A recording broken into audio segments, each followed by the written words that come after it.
Hey, thanks for coming back, checking out my channel. Today, we're going to take a look at a few of the books I picked up at the old LCS. Kind of meager pickings this week, but that's okay because a couple eBay packages to take a look at. And then, of course, I have to mention my comic, Winterland, which is currently in the sign-up page phase on Indiegogo. And one of the things I've been hearing from folks on YouTube lately is that maybe there aren't as many people buying crowdfunders because the books aren't finished. But this is the first issue, which I've had printed, and I've been selling in local shops in my state. And the three books, let's see, what am I? Yeah, I'm working on book 4. Book 5 is written. Book 6 is pretty much done as far as the writing. I just need to clean up a few things. So if you go to my sign-up page, you will definitely, be getting something, once I get to the point of fulfilling. I'm not selling people an idea here. I've got a book. And coming up, one of these days I will do a video covering, maybe spending more time on my comic. But I'm trying to kind of get some people maybe interested in the channel first, because I don't know. I'm just starting out. Whereas Donald Duck has been around for a while. Everybody knows Donald Duck. Everybody knows Snoopy. So the big book this week for me, the one that there were a few things I thought might be out that I've been buying. They weren't. What I did find, just paging through books, was Dead Romans, which I picked up solely on the strength of the art. I knew nothing about it. And these two I found in the dollar bin, which the dollar bin section of this comic shop in my town is 2 long boxes. And they've been basically the same comics for the last, 3 months, which is about the time that the store opened. So it's kind of, it's not as much fun to go look in the long box as it used to be. First couple weeks it was kind of neat, but not so much. Anyway, so we'll take a look at Dead Romans. I think I'll probably save this for its own video, because it's Carl Barks. There aren't any of the epic, Indiana Jones type stories in here, but it's still pretty fun. And I thought we'd start today's video with a little cartoon. Very little dialogue in this Sunday peanut strip, but it's very, very legible. It's easy to read. It's right there. You see what's happening. Woodstock, he's out cruising around. He's flying. He's back at home. He's tired because he's been flying.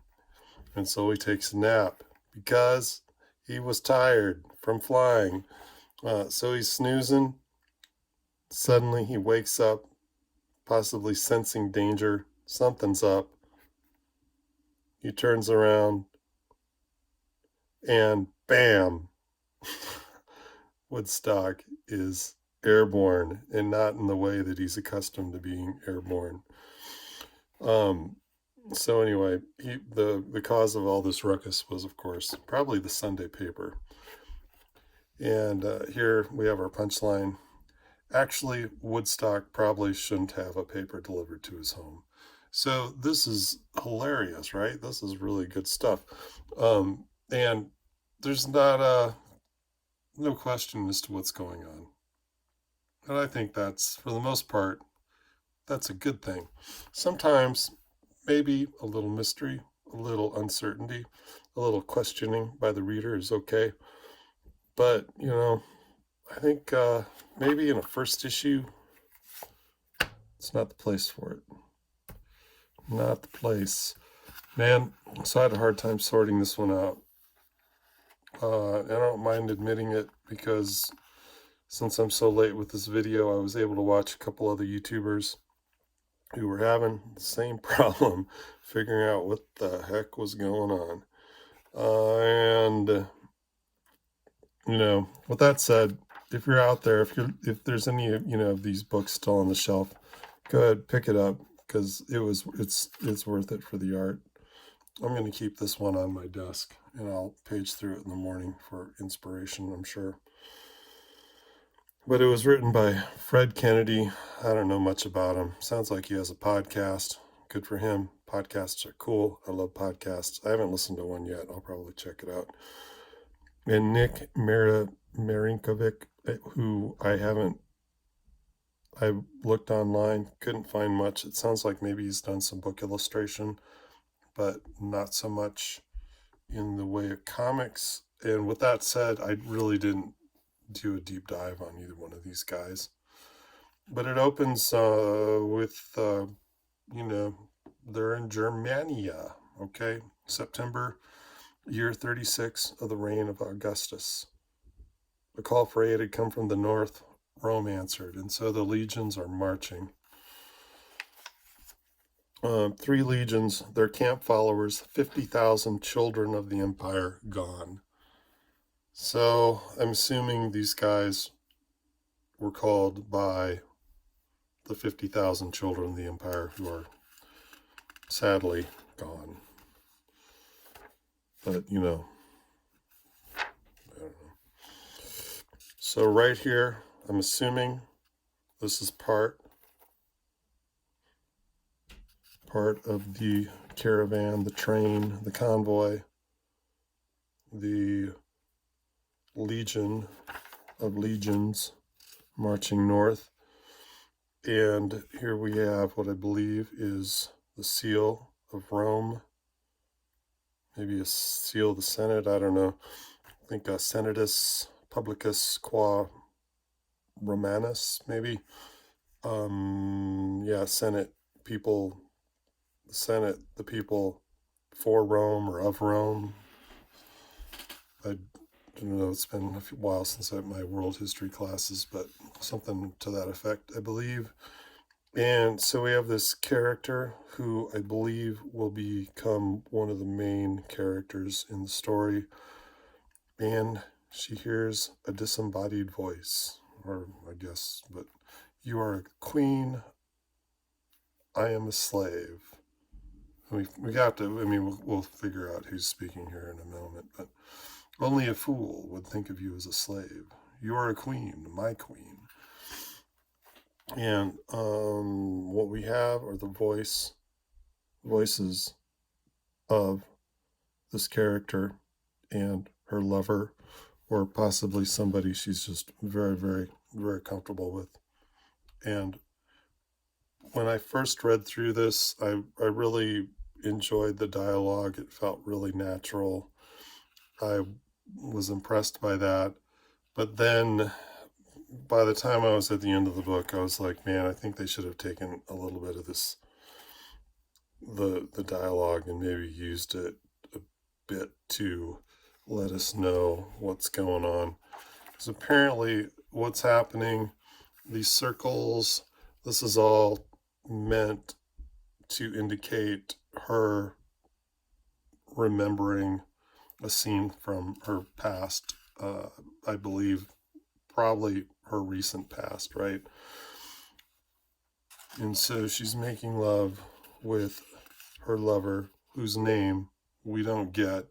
All we know is, the way I took it is that he's a Roman.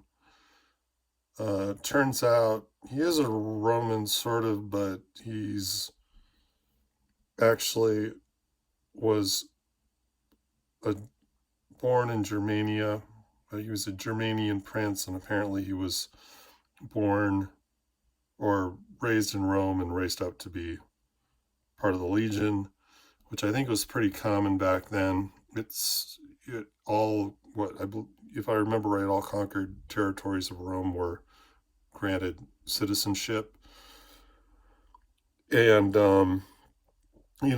so you're conquered, but on the plus side, you'll get roads and bread and circuses, and you will be considered a citizen. But we don't, they don't mention his name. I think her name is mentioned here, Honoria. That's how I pronounced it at first until, at some point I realized in my brain I quit hearing Honoria and I started hearing gonorrhea. Honoria, that's a nice name, but when it brings to mind gonorrhea, maybe not so much. So I went with Honoria. That is how I'm choosing to pronounce her name. Whether it's right, wrong, I don't know. But we're in this dream sequence indicated by the circles, which I like. I think it's pretty neat. Whenever I see circles like that, it reminds me of Bill Sienkiewicz, which is why I try to avoid it in my work, but I have found myself, throwing in these circles because it looks cool. In this case, and I didn't, at the beginning I did not realize that this indicated a dream sequence, so somehow I thought this was all happening.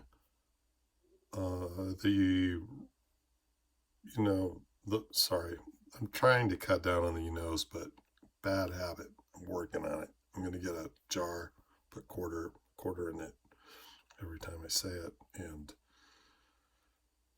anyway, okay, so we're attacked. They're attacked. Her wagon's attacked. They're not together though. Okay, which I didn't. It took me a while to figure that out. Actually, the first time I read through, I just assumed the barbarians, the Germanians, have attacked, and her lover didn't make it. Not the case. This is him, Arminius, right here. Or that's his cousin. This is Arminius. Hail, cousin. Tell me you bring word of Honoria. Okay. Not yet, but it is still early. But I do know the warriors sent to retrieve her are Cheresky, hand-chosen. They will find your woman, cousin. I wouldn't worry. Let us hope. Okay, so what's going on? Arminius. This was a flashback. Honoria is part of the convoy, the Roman convoy. Arminius was off doing Varsus's, I think Varsus is his name, Varsus's bidding, who is his commander and Honoria's owner. Honoria is a slave. So what we have here, anyway, the short of it is that Arminius is formerly a Germanic prince who now serves the legions of Rome, but is not too happy with Rome and is going to be fighting back and probably, in order to free Honoria, or I don't know, that's not really, I didn't think it was made clear, or maybe it's made clear. Actually, at some point, I kind of gave up on trying to figure out what was going on. How I really figured this out was I finally went to I found a page that had some promotional material in the book, and there was a short synopsis. And so, I picked this book up cold and read through it, not knowing anything, just knowing I thought the art was really great. I thought the title was okay. I know the guys at the comic book shop were kind of laughing about it when I brought it up to the counter. They hadn't read it yet, and they just thought the title was goofy. So, and they're selling the book. Um, but, you know, anyway, I had to go find this little blip, the elevator pitch for the book, to kind of figure out that he was formerly a Germanic prince who who's going to be going after Rome. And that's okay. I think that's an okay story. I was kind of, in my mind, before I figured this all out, I just assumed he was a Roman and he was maybe working with his cousin. I guess that kind of is a clue there.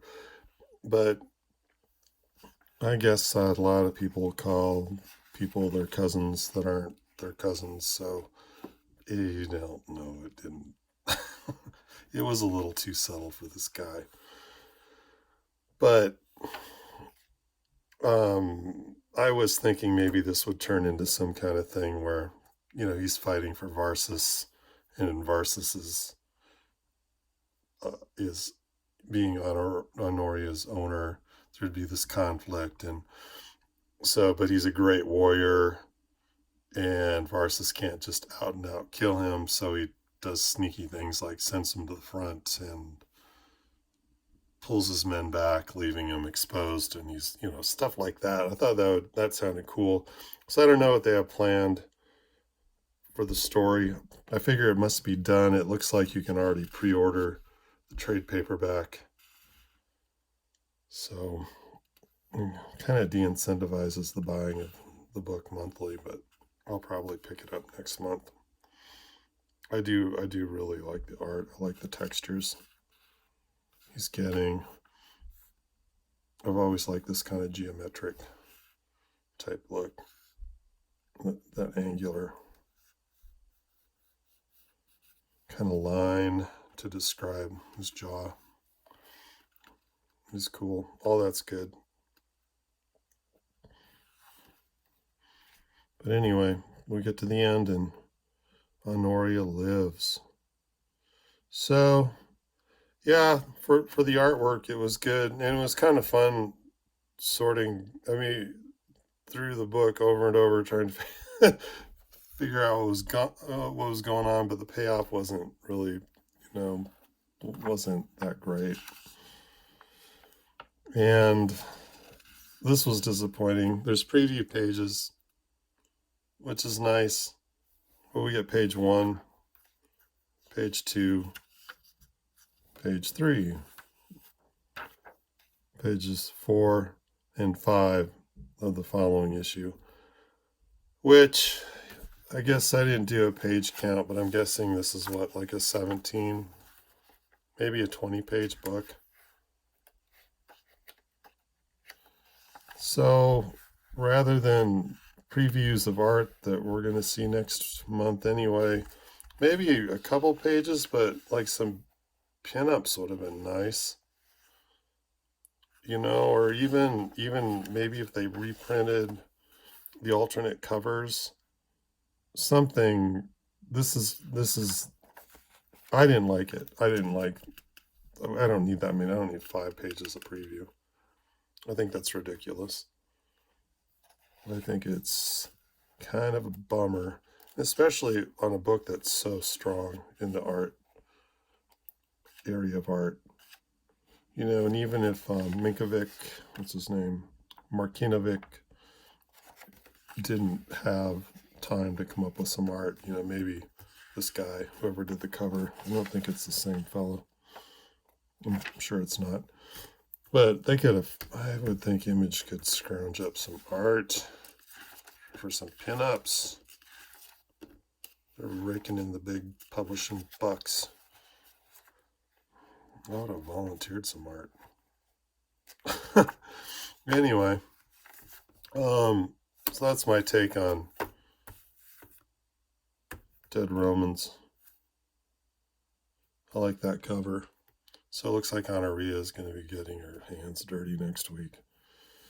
Okay, well, that was cool. I don't know, maybe we can finish this video. Let's see what I ordered. What did I order? I guess I know. I'm trying to create suspense. Okay, the camera might get a little shaky here because my table is it's flaky. But so I know sometimes a couple of guys I order it from on eBay will put cards with my name on them. So hopefully this isn't one of those cases. Although I don't really care if I doxed or whatever. I don't quite understand why being doxed or not doxed is such a big deal, especially if you're a creator. I mean, at some point, I'm going to have to send this book out. And basically everything you need to know about me is in the indicia. So, a while back, there was a stream on YouTube, and for some reason, this cover was being shown, and everybody was arguing it over who the artist was. And I think it seems like Buscema was probably the one that there were a couple guys that just insisted it had to be. I knew it couldn't be. I mean, to me, or it doesn't really look like any Conan artist I'm familiar with. I mean, the little tiny nose and the eyes, and I don't know, it just the overly broad jaw.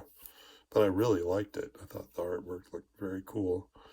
And so I went on eBay and bought the trilogy. So we can look through this trilogy. I think, okay, it's Semix, and Sherwood. And if I remember right, the interiors are by the same team. And from the images I saw online, the artwork's really good. I have no idea what the story's like. I don't know if this is the adaptation of a Robert E. Howard story or what, but I think it'll be fun to go through this. All right, then I've got something else over here. And I have some, like this antique letter opener thing to help me.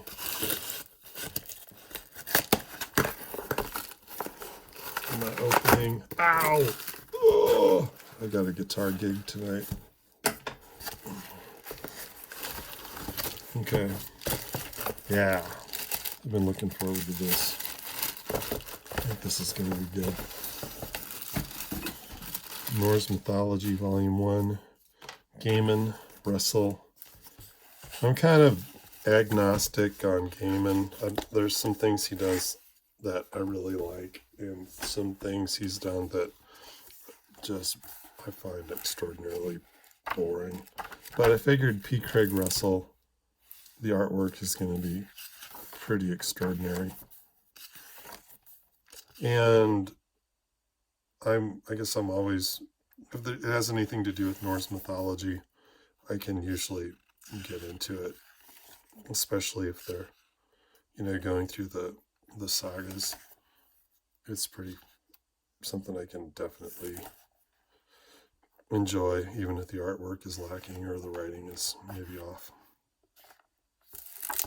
All right, so that's what's going on. So tune in later for the Haiku trilogy. Maybe more readings from Peanuts, Donald Duck, Carl Barks. If you don't know about Carl Barks and Donald Duck, you got to check it out. It's, even if you think it's stupid, if it's goofy, if it's kid stuff, check it out. It's some of the best. Some of Carl Barks' stories are some of the best adventure stories I've ever read in comic book form. And we've got Dead Romans, great art, funky storytelling, and my book, which is hopefully pretty good art. This is first comic since I was a kid, so I made since I was quite young, but I think I'm feeling pretty good about this number one after the other number ones I've gone through in the last couple months. Feeling pretty good. I'm feeling better about it all the time, actually. So, all right, thanks for hanging out. And yeah, be in touch. Leave a comment. If you're not subscribed, please sub to the channel. If you're subbing purely for a sub back, you want somebody to sub you back, just drop me a line on Twitter and let me know. that you sub to the channel, and I will definitely sub back. So, yeah, God bless. And just I'm trying to think of a cool sign off, but ain't happening. I'm sure it'll materialize. But anyway, cheers. Later.